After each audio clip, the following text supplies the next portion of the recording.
Salve, salve, radamezinhas e radamezinhos. De novo aqui estamos no Formigas do Espaço e eu vou aproveitar o momento para responder aquelas perguntinhas lá que me foram feitas lá com relação à postagem de hoje que estava relacionado com um quadro,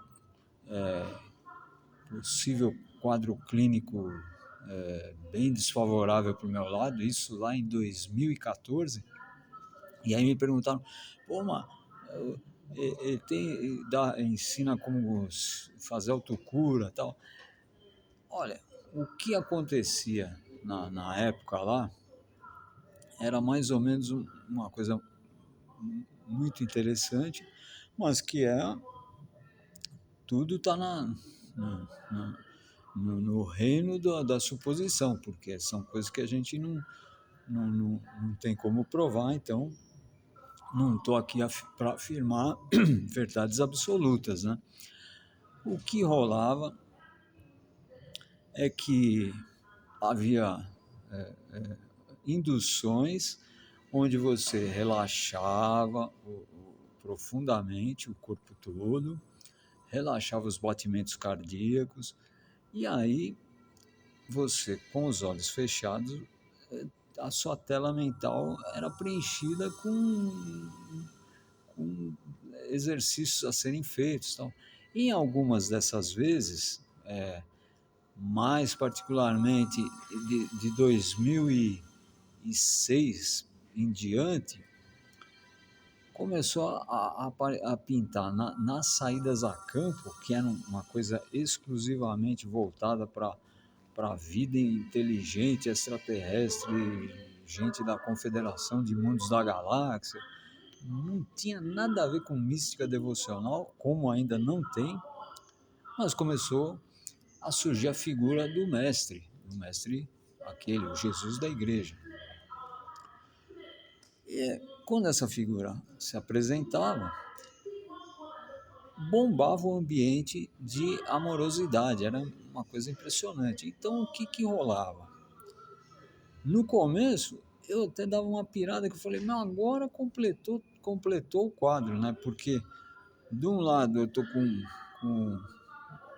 o Jesus outrora de Nazaré, e do outro lado está Onar e Oxalc, que são dois seres extraterrestres da Confederação de Mundos da Galáxia. E você fala, nossa, agora juntou a esquizofrenia pode internar, né?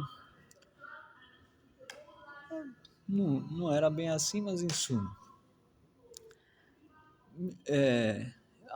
As induções que vinham, e na época eu estava sofrendo muita dor, né? Então dizia assim, olha, atente para o sorriso do mestre. O dia que você conseguir sorrir desse jeito, você nem vai perceber que teve doente alguma vez. E era incrível isso, porque o ponto, a ideia era que eu usasse o sorriso luminoso daquele ser como ponto focal da minha consciência para buscar a minha própria cura. E aí vinham os toques do tipo, onde é que está doendo? Ah, é tal lugar aqui no estômago. Então visualiza essa parte aí envolta numa luz azul ou num azul relâmpago, e vem esses toques. Então não é que existe uma cura milagrosa, não, eram induções psicológicas que você faz para si mesmo, mas supostamente com auxílio desses seres aí.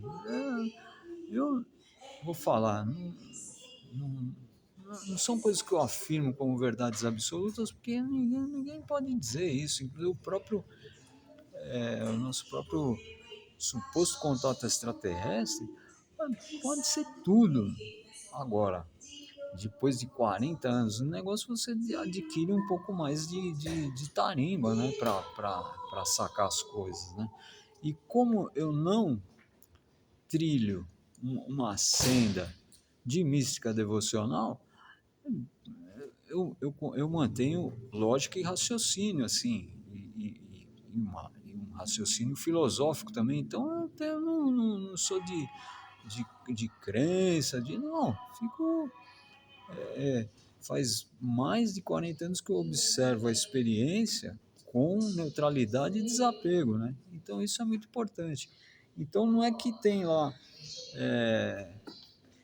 o que eu estava explicando lá no inteligente blog Sonhadoria Paulista de Tudo, que eu estou mesclando histórias de 2014 com as histórias contemporâneas aqui de 2025, o mesmo exercício de comunicação telepática, só que as de 2014 eu estava sofrendo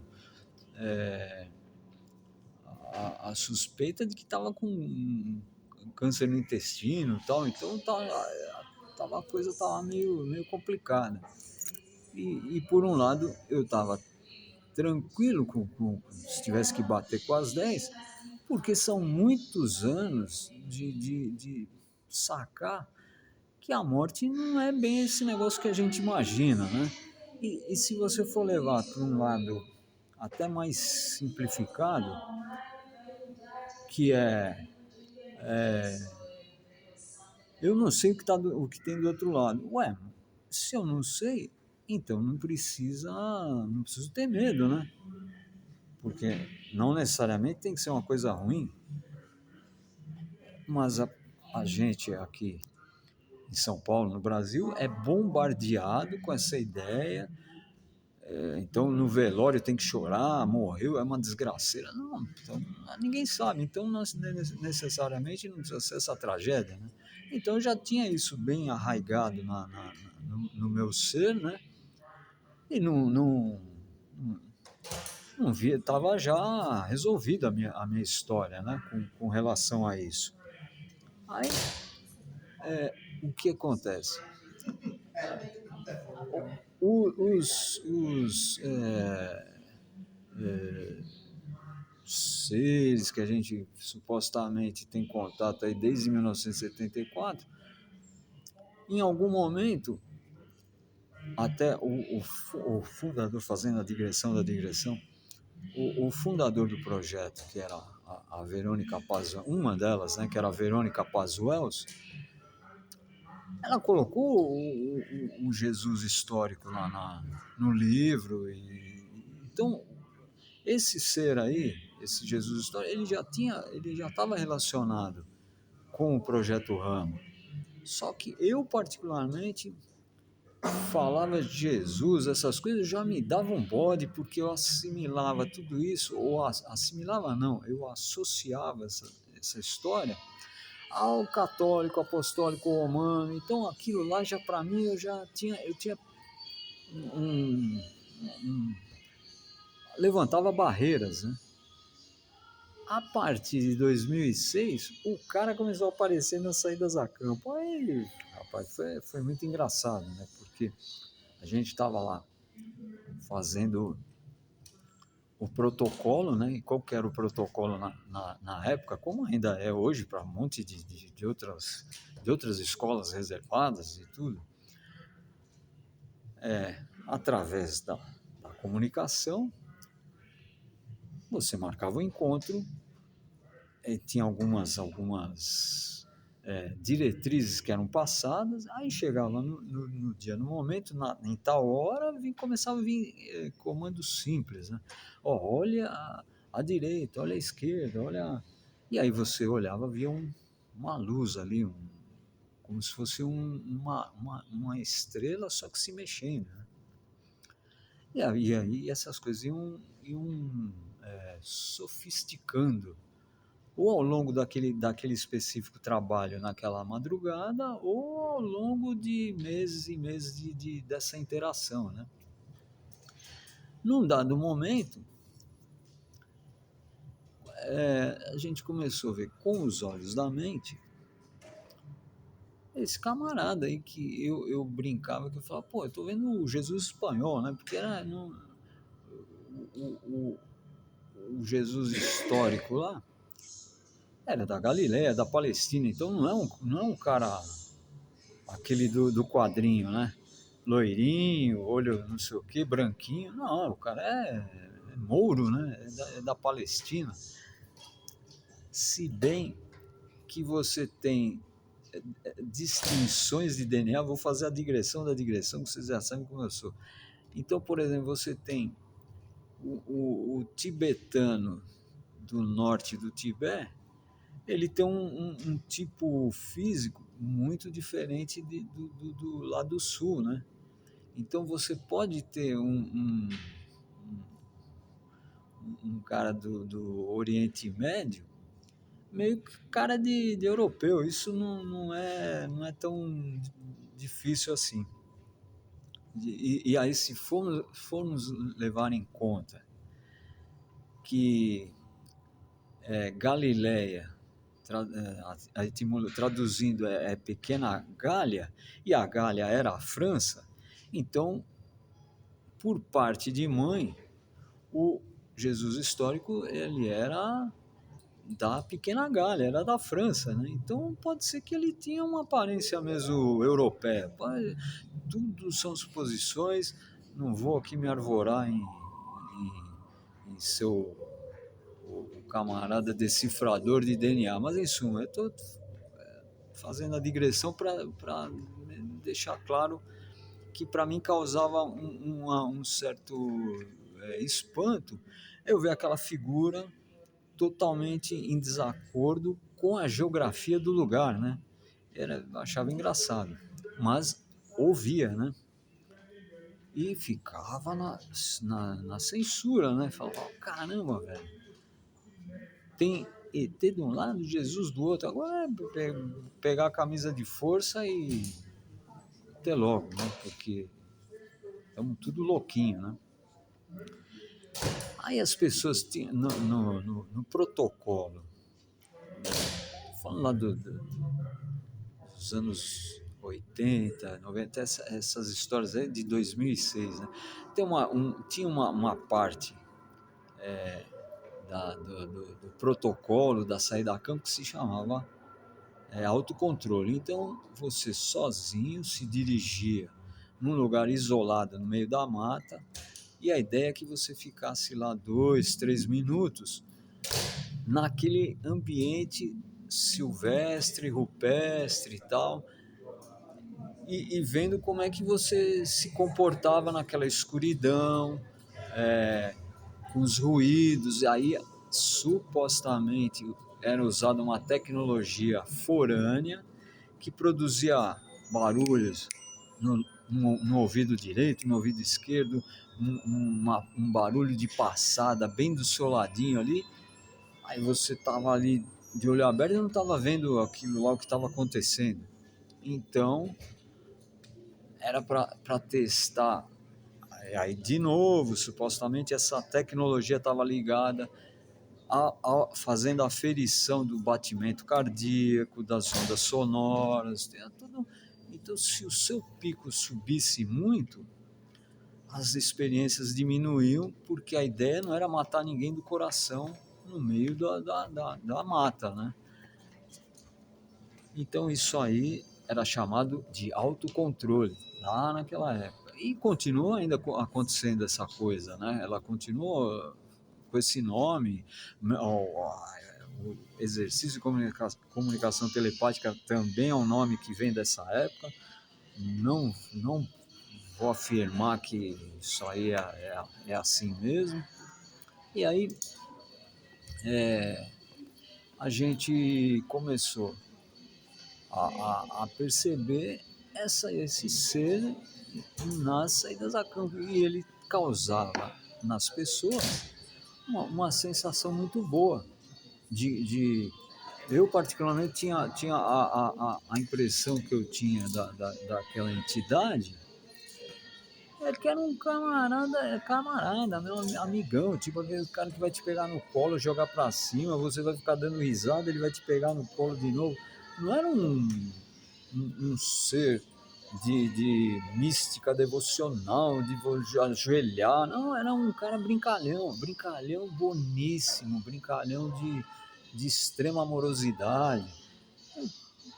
Aí começou as pessoas virem desse chamado autocontrole, falar, cara, você não vai acreditar, pô, eu vi Jesus lá. Falei, e começou esse negócio. Então, supostamente, Jesus sempre teve relacionado com o Projeto Rama.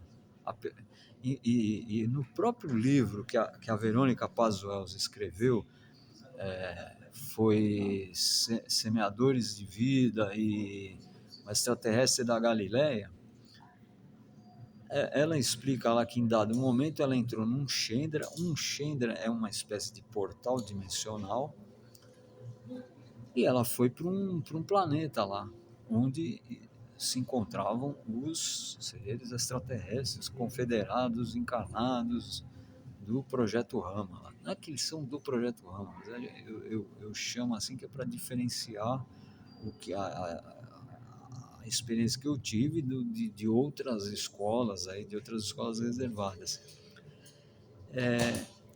E em dado momento, neste passeio, a Verônica chegou pro ser lá e falou, pô, esse busto aí parece muito com o Jesus histórico da Terra, é isso mesmo? Aí a entidade lá confirmou, né? Falou que era, mas não ficou por isso mesmo, não teve mais explicações. Então, esse ser aí, ele tá ligado à história do projeto. E agora, passados 40 e tantos anos depois, a gente sabe que aí você pega, monta o mosaico, aí você pega o livro de Urântia, por exemplo, que supostamente é um organograma do universo, deste universo, do universo vizinho. Aí você pega e esse ser, ele está totalmente envolvido com o que acontece aqui no planeta, né? Na mitologia judaica, seria agora, é o tal de Rockmar, o Sofia, né? O Sofia dos gregos. Então, tá, se você fuçar nas 176 mitologias que nós temos na Terra, você consegue montar esse mosaico, né?